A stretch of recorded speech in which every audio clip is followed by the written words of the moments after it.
আসসালামু আলাইকুম, সবাইকে স্বাগতম। আইসিটি বিষয়ের এই যে 8 ভিত্তিক অক্টাল সংখ্যাটিকে দশমিক মান কীভাবে নির্ণয় করব, অনেক সহজ। কিন্তু একটু লক্ষ্য করি, 2 4 3 243 এটি অক্টাল সংখ্যা 8 ভিত্তিক, এটাকে দশমিক মানে রূপান্তর করব। তো কোনো সংখ্যাকে দশমিকে রূপান্তর করতে হলে এই যেমন এই যে প্রশ্নটি লিখে নিলাম, কোনো সংখ্যাকে যদি দশমিক সংখ্যায় রূপান্তর করতে চাই তাহলে ওই বেস দিয়ে প্রত্যেকটাকে গুণ করব, তারপর পাওয়ার লিখব। যেমন আমরা বাইনারিতে এই প্রত্যেকটাকে আমরা কী করেছিলাম, 2 দিয়ে গুণ করেছিলাম, মনে আছে পূর্বের ক্লাসে। অনুরূপভাবে এখানে সমান দিব, 2 লিখব, এই 2কে 8 দ্বারা গুণ করব, যোগ এই 4কে ভিত্তি 8 দ্বারা গুণ করব, যোগ এই 3কেও ভিত্তি 8 দ্বারা গুণ করব। একদম সহজ, কিন্তু খেয়াল করি একদম সহজ। এই 2কে ভিত্তি 8 দ্বারা গুণ করব, যোগ 4কে ভিত্তি 8 দ্বারা গুণ করব, যোগ 3কেও এই ভিত্তি 8 দ্বারা গুণ করব, তারপর পাওয়ার লিখব। এগুলো কিন্তু পূর্ণ সংখ্যা, পয়েন্ট নাই। পয়েন্ট ছাড়া সংখ্যাকে পূর্ণ সংখ্যা বলে, এটা তো আমরা জানি, তাই না? তো পূর্ণ সংখ্যার পয়েন্ট লিখব প্রত্যেকটা 8-এর উপরে, ডান থেকে বাম দিকে, ডান থেকে বাম দিকে। সেই জন্য এখান থেকে 0 1 2। এবার আমরা সমাধান করব। 8কে 2 পাওয়ার করে 64 হয়, 64, তাকে 2 দিয়ে গুণ করলে 128 হয়, যোগ 8কে পাওয়ার 1 করলে 8 হয়, 8কে 4 দিয়ে গুণ করলে 4 8 32 হয়, যোগ 8কে পাওয়ার 0 করে 1 হয়, 1।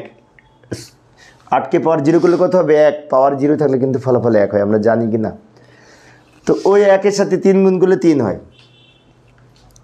এবার যোগ করব, 128 আর 32 যোগ করে সম্ভবত 160, যদি ভুল না বলি তাহলে ঠিক আছে। 160-এর সাথে 3 যোগ করলে 163। 163 সংখ্যাটি 10 ভিত্তিক দশমিক সংখ্যা, তো ভিত্তি হিসেবে 10 লিখব। অর্থাৎ এই অক্টাল সংখ্যা সমান এই দশমিক সংখ্যা। সহজ না? আচ্ছা, আরেকটা দেখাচ্ছি, এই একটা সংখ্যাটা এবারে পয়েন্টযুক্ত সংখ্যা, 0.507 বেস 8। তো এটা হচ্ছে ভগ্নাংশ সংখ্যা, তাই না? আমরা জানি পয়েন্টযুক্ত সংখ্যাকে ভগ্নাংশ সংখ্যা বলে। তো এই ভগ্নাংশ সংখ্যার আমরা দশমিক মান কীভাবে করব? এখানেও প্রত্যেকটাকে 2 দিয়ে গুণ করব, একই নিয়ম। প্রত্যেকটাকে 8 দিয়ে গুণ করব, কিন্তু পাওয়ার লেখার সময় একটু ব্যতিক্রম আছে। তো আমরা যাই সমাধান করার চেষ্টা করি। এই যে লক্ষ্য করি, প্রথমে এই সংখ্যাটি লিখে নিলাম, সমান দিলাম, এই 5কে 8 দিয়ে গুণ করব, যোগ এই 0কে 8 দ্বারা গুণ করব, যোগ এই 7কে 8 দ্বারা গুণ করব। এখন অনেকের মনে হতে পারে এই 0কে কেন গুণ করলাম না? এই 0 দরকার নাই, কেননা পয়েন্টের আগে 0 নিয়ম রক্ষার্থে লিখে থাকি।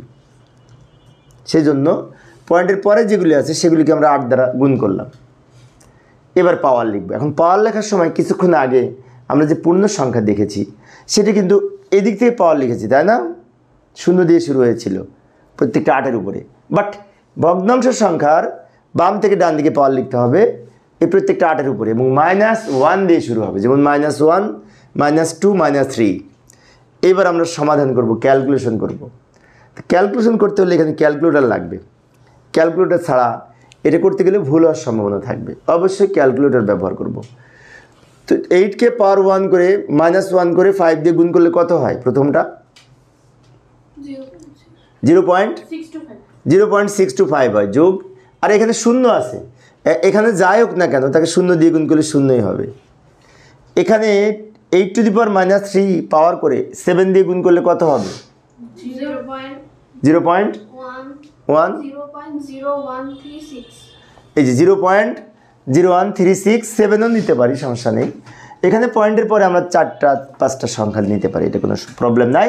তো যাই হোক, কী করলাম, এটাকে মাইনাস পাওয়ার করে ক্যালকুলেটর ব্যবহার করে, সায়েন্টিফিক ক্যালকুলেটর ব্যবহার করার সময় এটাকে মাইনাস পাওয়ার করে 5 দিয়ে গুণ করলে এটা পেয়েছি, এটা মাইনাস পাওয়ার করে 0 দিয়ে গুণ করে এটা পেয়েছি, এটাকে মাইনাস পাওয়ার করে 7 দিয়ে গুণ করে এটা পেয়েছি। এবার যোগ করব, সবগুলো যোগ করলে আমরা এই সংখ্যাটি পাবো, এই যে এই সংখ্যাটি, এবং এই সংখ্যাটি তো দশমিক সংখ্যা, তাই এই ভিত্তি হিসেবে আমরা 10 লিখব, কারণ আমরা জানি দশমিক সংখ্যার বেজ হচ্ছে 10। অনেক সহজ না? অনেক সহজ।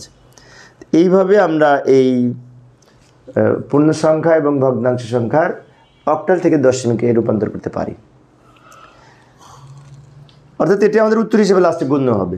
তো আমার এই অঙ্কটি যদি তোমরা বুঝে থাকো, আমি একটি অঙ্ক উপস্থাপন করলাম, এখানে পূর্ণ সংখ্যাও আছে, ভগ্নাংশ সংখ্যাও আছে। তো এইটার সমাধান কীভাবে করব, তাই না?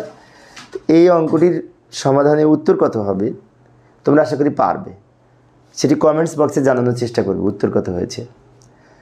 তবে আমি পরের ক্লাসে অবশ্য এটা সমাধান করাবো। আমি অবশ্য অল্প অল্প করে আলোচনা করি যাতে শিক্ষার্থীরা বোরিং ফিল না করে। তো পরের ক্লাসে আমি এটি করানোর সমাধান করব, চেষ্টা করব।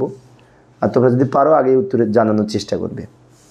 তো পরিশেষে সবাই ভালো থাকবে এবং সুস্থ থাকবে এই কামনায় খোদা হাফেজ।